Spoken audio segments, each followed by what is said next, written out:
हमने अपनी हालत ये कर ली कि आज लोग ये कहते हैं कि हमने अपनी वॉट लगवा दी, ये कर मुझे बड़ा गुस्सा आ रहा था क्योंकि मैं पाकिस्तान सर हमारे साथ हाथ हो गया है, बहुत बड़ा धोखा हो गया हमारे। नहीं हूं मैं।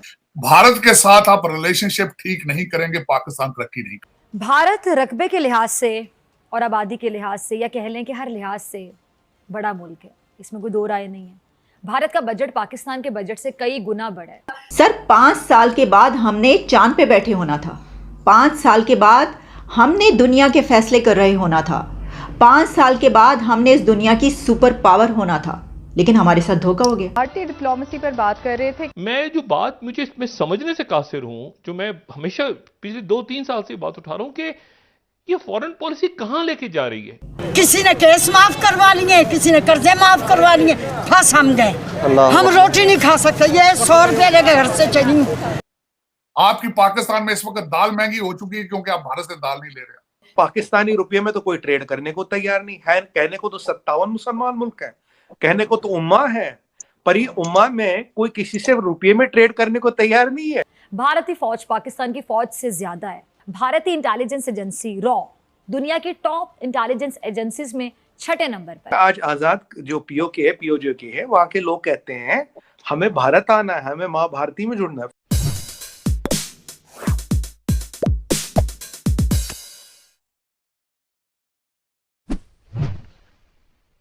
जय हिंद दोस्तों, छुटकू एक्सप्लेनर में आप सभी का स्वागत है। दोस्तों, जो लोग पार्टीशन के समय भारत छोड़कर पाकिस्तान चले गए थे, उन लोगों को अब अपनी गलती का एहसास हो चुका है। जिनमें से एक है पाकिस्तान के एक जर्नलिस्ट जिनका नाम है आरजू काजमी।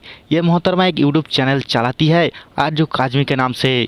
इन्होंने अपने ट्विटर हैंडल पर एक ट्वीट किया जिसे देखते ही पूरा पाकिस्तान हिल गया, जो कि आपकी स्क्रीन पर चल रहे हैं। उन्होंने लिखा कि मेरे भाई और परिवार के अन्य सदस्यों को लगता है कि पाकिस्तान में उनका कोई भविष्य नहीं है। मेरे दादाजी और उनका परिवार पाकिस्तान में बेहतर भविष्य के लिए प्रयागराज और दिल्ली से चले गए थे। वाट लगा दी दादाजी। तो सब बताइएगा कि क्या चीज थी ऐसी कि जिसके ऊपर ऐसा, मतलब जिसे कहते हैं कि हर तरफ बात हो रही है, हर तरफ जिधर देखे तो यही चल रहा है। पहले आप ट्वीट दिखा दीजिए। जी बिल्कुल, जी बिल्कुल, ट्वीट तो स्क्रीन के ऊपर चल रही है ना, you can talk on it. जी बिल्कुल सही। जी बिल्कुल फकर, 2 दिन पहले की बात है या ट्यूसडे है ना, संडे को मैंने ये ट्वीट लगाई थी। 1 अप्रैल को इनफैक्ट ये ट्वीट थी, और इत्तेफाक से मैं मेरी अपने मेरे दोस्त से हमसे बात हो रही थी फोन पे, और हम ऐसे ही डिस्कस कर रहे थे कि पाकिस्तान की क्या हालत है और क्या चीज़ पाकिस्तान में इस वक्त सही नहीं चल रही है। करते करते मैंने उनसे कहा कि मेरे 2 भाई हैं और उनमें से एक भाई जो है वो ऑलरेडी यूरोप में है, और दूसरे जो हैं वो भी यूरोप जा रहे हैं अपनी फैमिली के साथ, और जो पहले हैं वो पहले ही अपनी फैमिली के साथ बाहर हैं। तो जो भाई यहाँ पर मौजूद है इस वक्त, मैंने उनसे पूछा कि आप क्यों जा रहे हैं, तो वो कहने लगे कि यहाँ पे फ्यूचर नहीं है, मेरा फ्यूचर भी नहीं है और बच्चों का फ्यूचर भी नहीं है, तो इसलिए उन्होंने डिसाइड किया।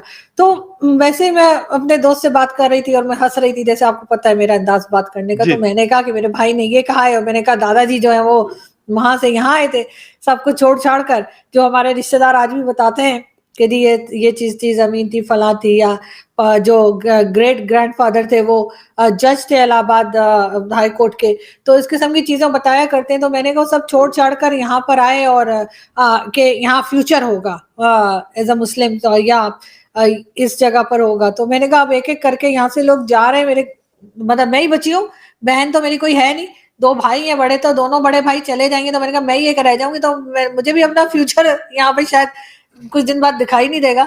तो मैंने यही कहा, मैं उस बारे में बात कर रही थी, और फिर मैंने सोचा कि मैं ये ट्वीट भी कर देती हूँ। तो मैं उनसे बल्कि मैंने कहा भी, मैंने कहा दादाजी ने वाट लगा दी, तो वो हंस रहे थे हम लोग ना। तो मैंने वहीं पे जो है वो बात करने के बाद मैंने ये ट्वीट लगा दी, और मुझे नहीं ख्याल था कि उस पर इतना ज्यादा लोग जो है वो रिस्पॉन्ड करेंगे, इतना ज्यादा जो है वो बात होगी, जो कि बड़ा मतलब हैरत भी हुई, मजा भी आया। लेकिन ये कि पाकिस्तान की तरफ से कई लोग जो फैमिली फ्रेंड भी हैं और इसके अलावा भी जान पहचान वाले, उन्होंने काफी मतलब नेगेटिव कमेंट्स भी दिए, काफी गुस्सा भी दिखाया, जो कि खैर उनका हक है, उनका राइट है, कह सकते हैं। मगर सबसे मजेदार बात ये फकत कि जो लोग पाकिस्तान में नहीं रहते, कोई लंदन में रहते हैं, कोई कहीं और रहते हैं, उन्होंने मुझे कहा कि सबसे ज्यादा पेट्रियट वैसे आरज़ू वो लोग होते हैं, हम बेचारे क्या, हम तो बस इधर बैठे हुए हैं बस। एग्जैक्टली, तो उन्होंने भी मुझे ये कहा कि आपके मतलब मेरे दादाजी का कहा कि दादाजी की रूह को बड़ी तकलीफ पहुंचाई मैंने, इस किस्म का ट्वीट लगा के मुझे शर्म आनी चाहिए। 5 साल के बाद आप देखिएगा कि पाकिस्तानी चांद पे बैठे हुए होंगे। Turn around Pakistan, literally in 5 years we can be on the moon. हम पूरी दुनिया की फैसले पाकिस्तान से हो रहे होंगे। We'll be the superpower of the world in 5 years. I guarantee you. Sir 5 साल के बाद हमने चांद पे बैठे होना था। 5 साल के बाद हमने दुनिया के फैसले कर रहे होना था। 5 साल के बाद हमने इस दुनिया की सुपर पावर होना था, लेकिन हमारे साथ धोखा हो गया, हाथ हो गया हमारे साथ। देखिए वो बता रहे, आपको बता रहे हैं ये कि, और ये कई साल पहले की बात है। हमने 5 साल के बाद कहां पर होना था और इतने साल के बाद हम कहां पर हैं, तो धोखा नहीं हुआ तो और क्या हुआ।